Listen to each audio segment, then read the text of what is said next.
College is a wild ride for young adults, and their mental health often suffers. This podcast addresses the inner battles many college students struggle with. You're listening to Normalize It Forward, where we have raw, unfiltered conversations about young people's biggest mental health problems, how to handle them, and how to achieve a more resilient mind. Time to get rid of those heavy burdens and focus more on self-love and care. Here is your host, Mark Lehman. Welcome to Normalize It Forward. My name is Mark Lehman. I am a family therapist from up in Connecticut. And today I'm super excited to welcome Damian Gregory. Damian, welcome to the show. How are you? Pretty good. Glad to be on. Fantastic. Thanks for being here today. I appreciate it. Damian is a former NFL defensive tackle who played for a variety of teams, including the Dolphins, the Bears, and the Tampa Bay Buccaneers. After retiring from professional football, he became a motivational speaker and advocate for mental health awareness. Drawing from his personal experiences, Damian emphasized the importance of resilience, mental well-being, and personal growth. He's been featured in various platforms, sharing his insights and overcoming adversity and the significance of mental health in achieving success. In 2019, Damian founded Gridiron Gang, the Giving Adolescents New Goals, a nonprofit organization advocating athletics as a mechanism to inspire achievement in all aspects of life for the underserved youth. The goal for each participant is to lay the pathway to success by instilling the mindset of accomplishment in spite of adversity. Over the past 13 years, the Gridiron Gang has successfully administered volunteer football camps and lectures with the support of community advocate partners. Welcome to the show, Damian. How are you? Oh, I'm great. Excited to dive into the conversation. Absolutely. So maybe that's a great place for us to start. Tell us some more about the Gridiron Gang. Well, it's an organization that I started in my last few years in the NFL and was able to really implement programming after I got done. It was something to just try to give back to my community. I grew up in Lansing, Michigan. My mom is one of 12. My grandma was really instrumental in my upbringing, and so was my grandfather. He did a lot of community service work. He worked at the plant, but he also was a janitor / program director at the local Let's, I believe it's a community center in my hometown. It's called Let's. Okay. Therefore, the different programs that my family put me in, they would put me in different programs at the Kingsley Center in Lansing, Michigan, at the Black Family Child Institute, which was called the BCFI. So I went to YMCAs, the Boys and Girls Club. I was a program baby. So just seeing the effect that those programs and those leaders had on me at an early age, it made me want to give it forward. So I started the Gridiron Gang, which is Giving Adolescents New Goals. And we just started off with just going and visiting small hospitals, things like that at first, just seeing kids that were in need. And then we saw that there was a greater need for some sports training as well. So we added a sports element to that, where that's kind of how we were able to bring the kids in to be able to talk about leadership qualities, about stabilization of mental health, dealing with your situations, and how to better yourself in bad situations. It's fantastic. I feel like you've combined several areas of your childhood, as well as, recognizing, that you have a platform, as an athlete to be able to give back to the community and have kids, really recognize and respect, your professional situation and understanding. And I think that's really admirable, Damian, for you to do that with young kids and to really give kids that message of how important they are and where youth sports could really kind of anchor kids. I guess I'm curious, what kind of role would you say youth sports played for you? I definitely think starting off, it was things that worked for me were just being stable and, just trying to find a happy place in a chaotic situation. Football is a chaotic situation, being, things are moving at you rapidly, especially at the defensive tackle position, which I played. I got linemen here, I got running backs, I got, wide receivers. Things are just very chaotic during that. So trying to find peace within my own situation was how I was able to find out what I would be good at after getting done with football to be able to apply that and help other kids. So just trying to find a way to help them through the chaos. I mean, they're dealing with moms and dads both working or sometimes not working and not or being disabled. I know kids that have parents with cerebral palsy and they're not just going to school, they're taking care of their families, they're trying to earn a living. So just trying to give them a place of comfort in a chaotic situation. Yeah, yeah, well said, well said. I think it's such a need, such a need. I guess I'm curious too. I mean, you were an athlete for many years, Mhm. and I imagine you went through all the levels, and saw lots of different things, some positive, some negative. I guess I'm curious for you when you think back, how would how would you categorize or sort of define wellness within an athlete's world? Again, just trying to find that stable situation in a chaotic situation. As an athlete, things are coming at you so much, especially as an early athlete. In high school, there's the females, there's the grades, there's your parents being able to be a part of your situation, either in a supportive role or they can't be because they're out working. So just trying to find what small things that you can concentrate on to get you through the day. Mine was always just, I was always told by a coach early on, you never get better or you never get better or you don't stay the same. You either get, you're going to get worse or you're going to get better every day. You're never going to stay the same. So you have to figure out a way to just notching those days and, over and over, just trying to find a way to keep it going, keep taking those strong steps. But the wellness part of it right now is mental, as you know, just because of the social media aspect of the kids these days. We didn't have that, when we were coming up, and that's a blessing Yeah, because yeah. the pressure that social media puts on these kids on a daily basis is astounding. And I can see it every day with my own children. I can see it with kids that I've coached, kids that I mentor. They feel like they're in a rush. They have to do this. They have to get here. They have to get to these points. And every kid's story is different. Everybody's situation is its own situation. And letting them know that you don't have to compete with Tom and Bob Mhm. or Samantha and Christy. You have to compete with yourself first and understand who you are, what you're able to bring to the table, and your strengths, your weaknesses, what you can work on to make your weaknesses your strengths, and just try to move yourself ahead. And that's the wellness part that I think a lot of kids these days aren't concentrating on, what they can do to better themselves from within. Mm.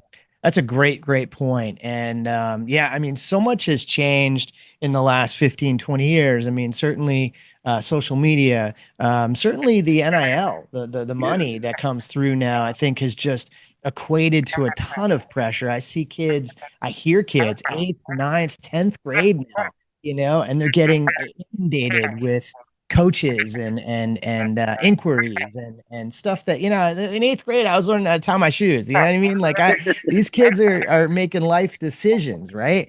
So it's really, really stressful. I like what you said though. I think figuring out a way, whether it's within your sport, like a workout, or some other way to feel stable, to feel comfortable within yourself. I have some kids that really rely on journaling or meditation.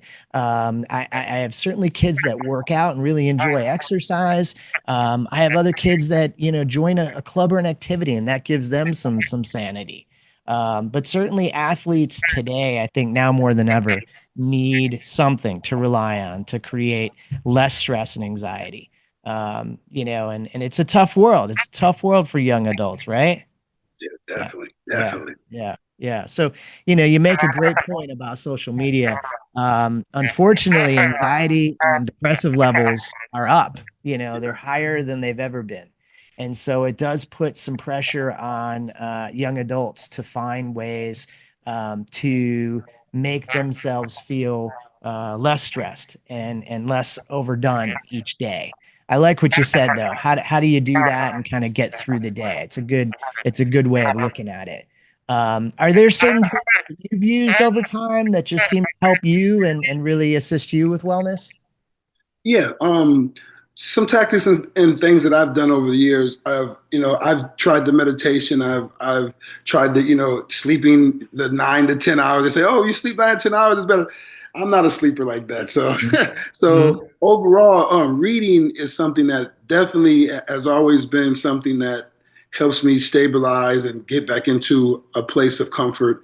And I try to tell kids that, look, don't the flipping of the screens on social media and the quick viewing of TV and reading, it gives a short attention span and it makes you jump from different levels of emotions. You might be there for 5 minutes and you've seen something from politics all the way to sexual type stuff. So you kind of have to find, like I said, something that works for you, and cut off some of those extracurricular activities like the phones, like the social medias, like the TVs, and just get back and find a way to read. It doesn't even have to be a book. It can be read a poem. It can be read a comic book. It can be read a comic. It can be concentrate on a lesson that you have already in school that you just double back on. Just something to just stabilize yourself.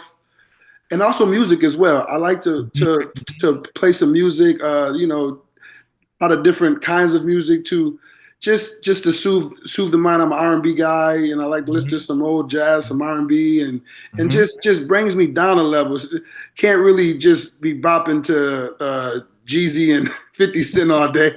So you have to find a way to, decompress and be able to use those different tools that are available to us on a daily basis to calm us down and be a little bit more mentally focused.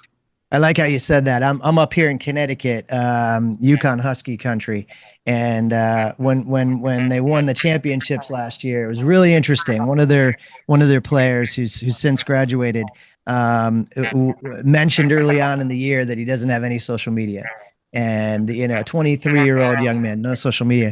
And every time this kid was interviewed, they asked him about it. No one could believe it. No social media.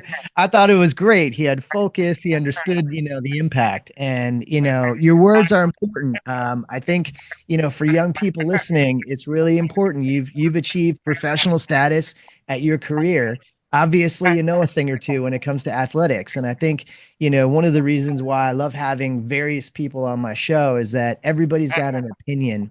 And I think it's important to embrace everybody's viewpoint, because if people are listening and they take a nugget or two here and there, it's like that's the point. That's the whole point of Normalize It Forward. So I appreciate you putting that out there, Damian.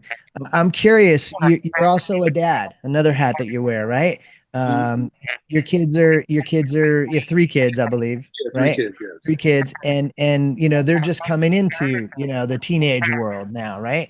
And I guess I'm curious, like, as a dad, my kids are 24 and 22. As kids are growing up, we start to think about, well, what was life like for us when we were their age, right?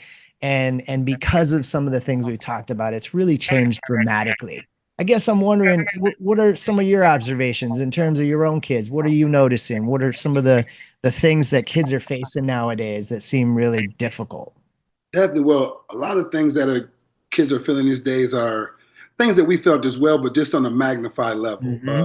Just competing with each other in sports, not just in sports, but in school, and just like they're so competing in a different kind of way. Because, like I said, with the social media stuff, it becomes a totally different kind of competition. Like I have young daughters as well, and I have a daughter that's 10, and some of her friends have started to get skincare stuff. So then they're sharing their skincare stuff, and it's hope, and it's not harmful stuff. It's not stuff that they're doing where I think it's a bad thing, but it can become something else Hmm. unless you let her know what she needs to be doing with that or how she needs to be obtaining it. She's like, oh, I want to go to Sephora, Dad. I want to go here.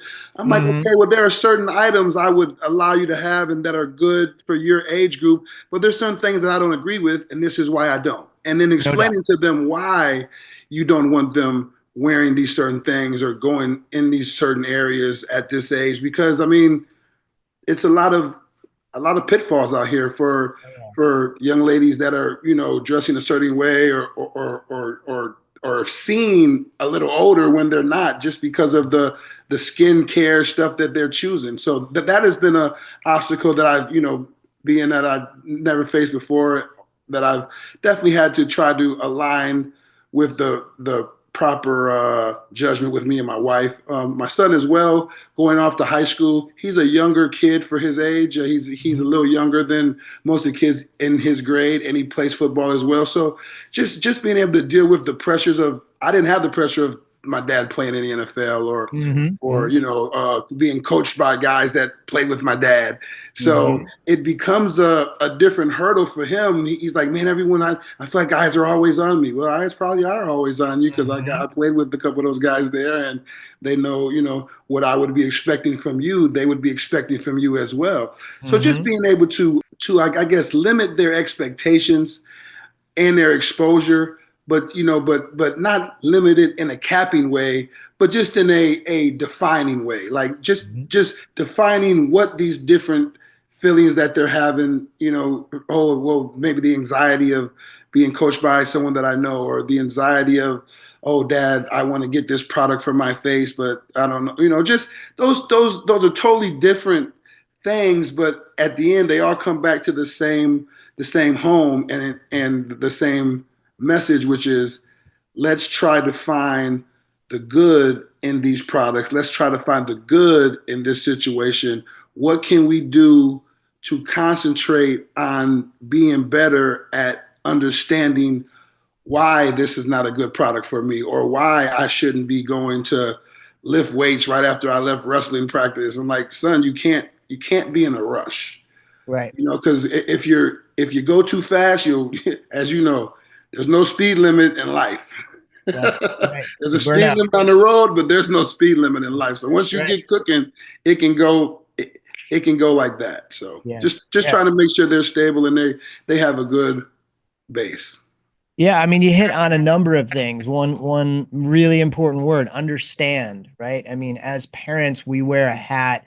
We wear a lot of hats, but one of the hats we wear is teaching, and I always say to parents, like, when your kid's 15, like, a lot of times your oldest, when they turn 15, it's like, okay, I got this down. And then they turn 16 and you're like, oh man, now I got to figure out 16, right? And then of course your daughters, right? I mean, it's different when they're 15, so it's I think, in many cases, I think parenting is on the job learning. And guess who's our best teachers? Those kids. They teach us, and they teach us well. But we got to work together. You strike me as someone who's got a really open dialogue with not only your kids, but maybe also the kids from Gridiron. Hmm?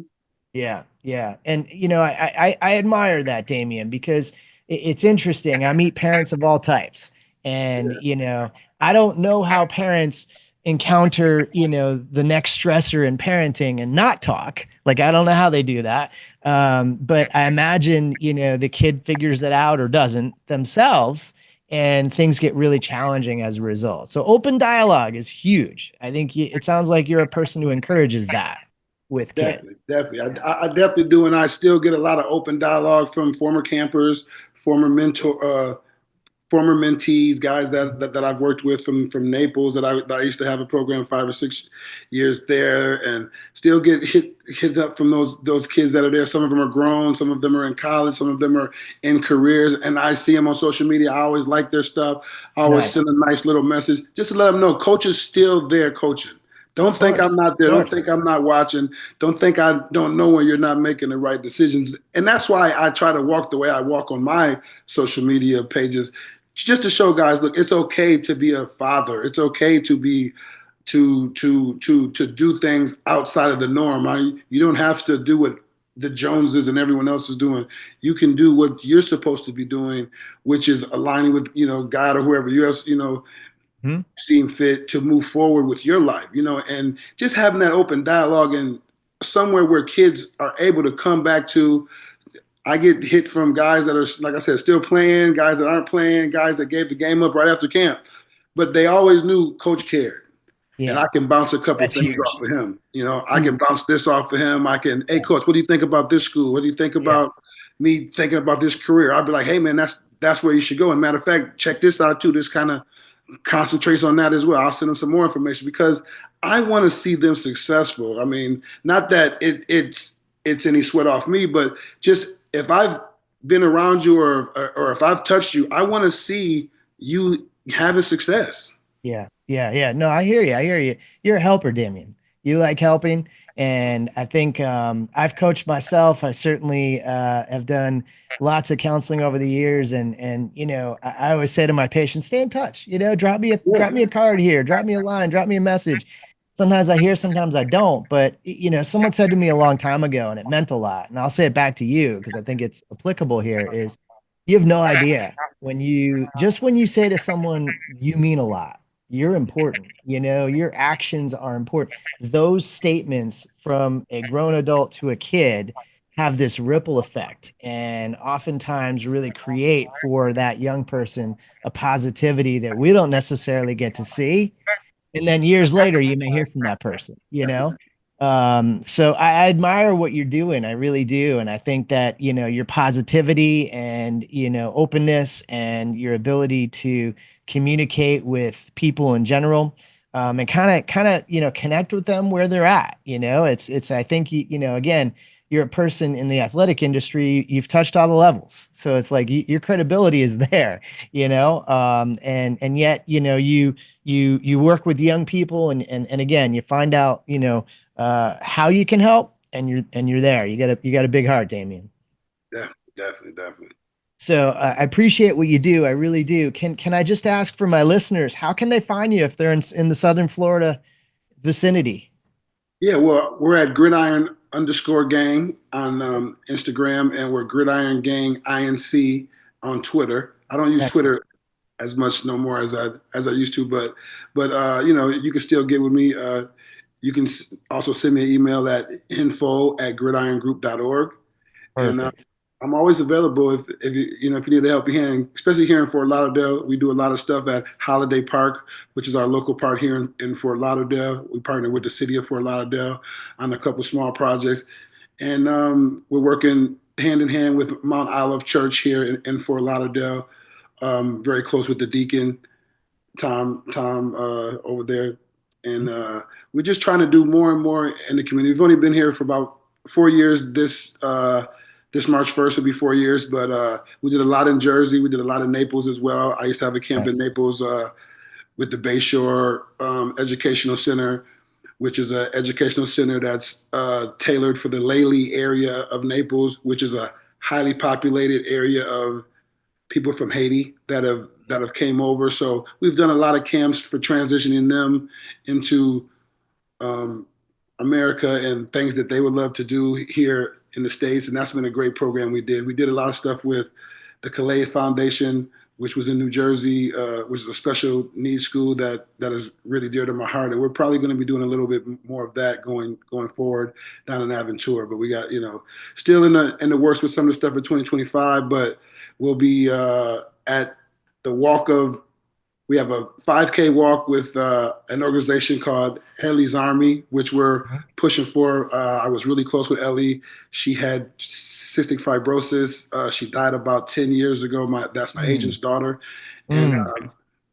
we were just two of a kind. As soon as we got with each other, we were just full of energy and full of balls of joy. And she really touched my life early on, and she really helped me get through some obstacles that I had early on. And just being able to keep her legacy going. We have a 5K that we do every year. This is about the 17th year of it, and it's at Aventura Library, February 23rd. So Mhm, anyone that wants to know about it, you can go to dirtysocks.org. That's mhm. dirtysocks.org. And you can sign up to be a participant and or sponsor.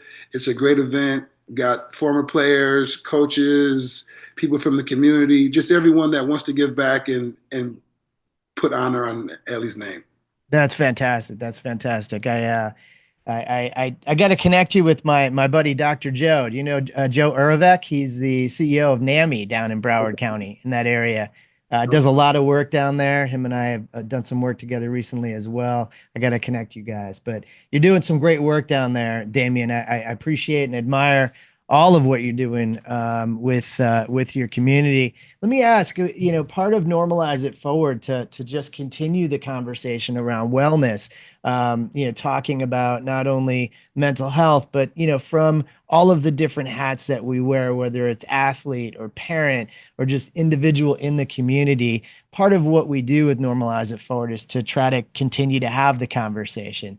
So I usually ask, if you have a friend, a coworker, or a relative, someone who you think would be helpful for me to connect with next, I'll put you on the spot and ask. Any thoughts? Anyone individual that you thought might be good? Yeah, a great guy to look at is a guy that I see on a daily basis, Brandon Marshall, that played the NFL for a long time.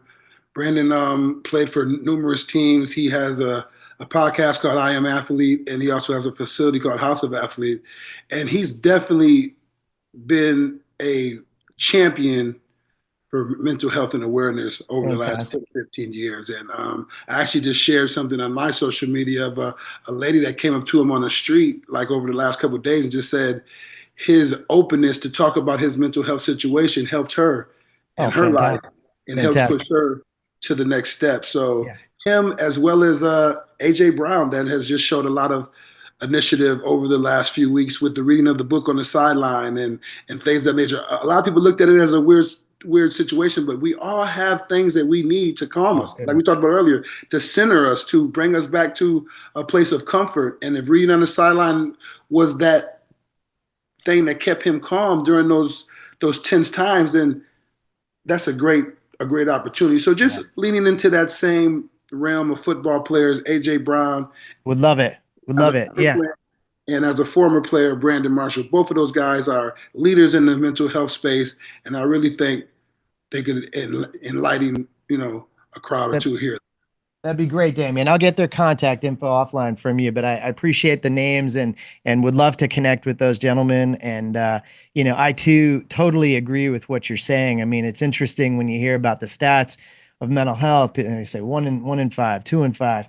I think it's 5 in 5. I have a really good friend of mine who talks about that as their mission statement, 5 in 5 constantly. It's like we are all susceptible. We all have good days. We all have bad days. We all have our struggles. And the more we talk about them, the more we're able to glean information that can be helpful and just continue to move forward. So one last question for you. We're on the brink of the Super Bowl. Got any predictions for us, Damian? What do you think? Well, you know what?